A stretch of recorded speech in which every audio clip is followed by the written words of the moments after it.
Personal law ಆದಂಥ Hindu ಲಾನಲ್ಲಿ 1956 Hindu marriage act ಅಲ್ಲಿ ಈ ಎಲ್ಲ ಪ್ರೊವಿಷನ್ಸ್ ಸೇರ್ಪಡೆ ಆಗಿರೋದನ್ನ ನಾವು ಇವತ್ತು ಕಾಡ್ತೀವಿ.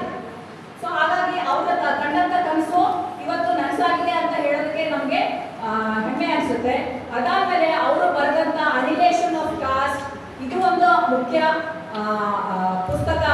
ಏನಂತಂದ್ರೆ ಹೇಗೆ ಜಾತಿ ಪದ್ಧತಿಯಿಂದ ನಾವು ಹೊರಗೆ ಬರಬೇಕು. ಸೊ ಅದಕ್ಕೆ ಯಾವ ಅಸ್ತ್ರವನ್ನ ಬಳಸಬೇಕು ಅಂದ್ರೆ ಡಾಕ್ಟರ್ ಬಾಬಾ ಸಾಹೇಬ್ ಅಂಬೇಡ್ಕರ್ ಹೇಳ್ತಾರೆ ಶಿಕ್ಷಣ.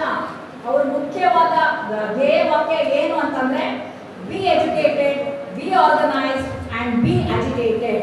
ನೀವು ಶಿಕ್ಷಣವಂತರಾಗ್ರಿ, ಸಂಘಟನೆ ಮಾಡ್ರಿ, ಹೋರಾಟ ಮಾಡ್ರಿ. ಸೊ ಶಿಕ್ಷಣ ಅಂದ್ರೆ ಏನು? ಅವರ ಕನಸನ್ನ ನೆನಸು ಮಾಡಬೇಕು. ಅವರಿಗೆ ಇವತ್ತಿನ ದಿವಸ ನಾವು ಗೌರವವನ್ನು ಸಲ್ಲಿಸಬೇಕಂತಂದ್ರೆ ನಾವು ನಮ್ಮಲ್ಲಿ ಒಂದು ಓದುವ, ಬರೆಯುವ ಒಂದು ಸಂಸ್ಕೃತಿಯನ್ನು ಬೆಳೆಸ್ಕೋಬೇಕು. So we have to develop the culture of reading, we have to develop the culture of study, we have to make our selfs literate. So ನಾವು ಯಾವಾಗ ಲಿಟ್ರೇಟ್ ಆಗ್ತೀವೋ ಆವಾಗ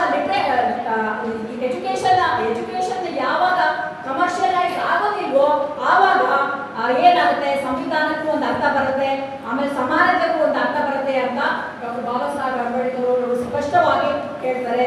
ಆದ್ರೆ ಇವತ್ತಿನ ವಾಸ್ತವ ಏನಿದೆ, ಎಜುಕೇಶನ್ ಅಂತಂದ್ರೆ it has become commercial. So ನಿಮ್ಮ ಹತ್ರ ಕ್ಯಾಲಿಬರ್ ಇರ್ಬೇಕಾಗಿಲ್ಲ, ನಿಮ್ಮ ಹತ್ರ ಕ್ವಾಲಿಟಿ ಇರ್ಬೇಕಾಗಿಲ್ಲ, ನಿಮ್ಮ ಹತ್ರ ದುಡ್ಡಿದ್ರೆ ಸಾಕು, ಶಿಕ್ಷಣ ನಿಮ್ಮ ಹತ್ರನೇ ಬರುತ್ತೆ. ಎಲ್ಲಿ ಪ್ರೈವೇಟ್ ಸ್ಕೂಲ್ಸ್ ಅಲ್ಲಿ ಕೇಳಿದ್ರೆ ಡೊನೇಷನ್, ಎಲ್ಲಿ ಕೇಳಿದ್ರೆ ಡೊನೇಷನ್. ಎಂಪ್ಲಾಯೀಸ್ ಪರಿಸ್ಥಿತಿ ಏನಾಗಿದೆ, ಅವ್ರ ಅಪಾಯಿಂಟ್ಮೆಂಟ್ ಆರ್ಡರ್ ಅಲ್ಲಿ ಹೇಳ್ತಾರೆ ಇವ್ರು 50,000 ಕೊಡ್ತೀನಿ ಅಂತ, ಅವ್ರ ಕೈ ತಗೋತಿರ್ತಾರೆ 10,000 ತಗೋತಾರೆ. ಸೊ ಈ ರೀತಿಯ ಕಳಪೆ ಶಿಕ್ಷಣ ಮಟ್ಟ ಹೋಗಬೇಕು.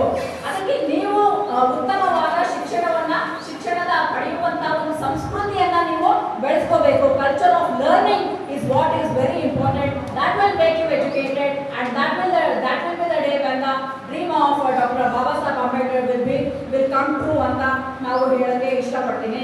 ಸೊ ಮತ್ತೆ ಮುಖ್ಯವಾಗಿ ಅವರು ಹೇಳಿದಂತ ಮಾತುಗಳು, ಬರೆದಂತ ಪುಸ್ತಕ ಥೀಸಿಸ್ ಏನಂತಂದ್ರೆ the problem of rupee, its origin and its solution. So economics doctorate ಪಡಿಬೇಕಾದ್ರೆ ಅವರು ಮಂಡಿಸಿದಂತ ಥೀಸಿಸ್ ಇದಾಗಿತ್ತು. ಸೊ ಇದರಲ್ಲೂ ಕೂಡ ಅವರ ಕೊಡುಗೆ ತುಂಬಾನೇ ಇದೆ.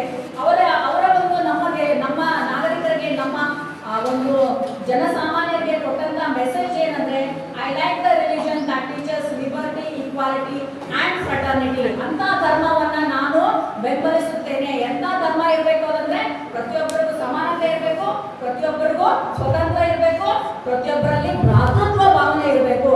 ಅಂತ ಧರ್ಮ ಇದೆಯಪ್ಪ ನಿಂದು ಅಂದ್ರೆ ಅದನ್ನ ಒಪ್ಕೊಳ್ಳೋಣ, ಇಲ್ಲಾಂದ್ರೆ ಅದನ್ನ ಒಪ್ಕೊಳ್ಳೋದು ಬೇಡ ಅಂತ ಅವರು ಹೇಳ್ತಾರೆ. Life should be great rather than long ಅಂತ ಹೇಳ್ತಾರೆ. ಸೊ ಕತ್ತೆಗೂ ವಯಸ್ಸಾಗುತ್ತೆ, ನಮಗೂ ವಯಸ್ಸಾಯಿತು ಅನ್ನೋ ಲೆಕ್ಕದಲ್ಲಿ ನಾವಿರಬಾರ್ದು. ನಮ್ಮ ಈ ಜೀವಿತಾವಧಿಯಲ್ಲಿ ಎಷ್ಟು ಸಾಧ್ಯವೋ ಅಷ್ಟು ಒಳ್ಳೆ ಕೆಲಸವನ್ನು ನಾವು ಮಾಡಬೇಕು. ಆಮೇಲೆ cultivation of mind should be the ultimate aim of human existence. So ನಾವು ಕ್ರಾಪ್ಸ್ ಬೆಳಿತೀವಿ, ಕ್ರಾಪ್ಸ್ ಬೆಳೆಯೋದ್ರಿಂದ ಮೊದಲು ನೀವು ಬುದ್ಧಿ ಬೆಳೆಸ್ಕೊಳ್ರಿ ಅಂತ. ನೀವು ಬುದ್ಧಿ ಬೆಳೆಸ್ಕೊಳ್ರಿ, you cultivate your mind first, then you cultivate other crops. So ಇಂಥ ಒಂದು ವೆಯ್ಟೇಜ್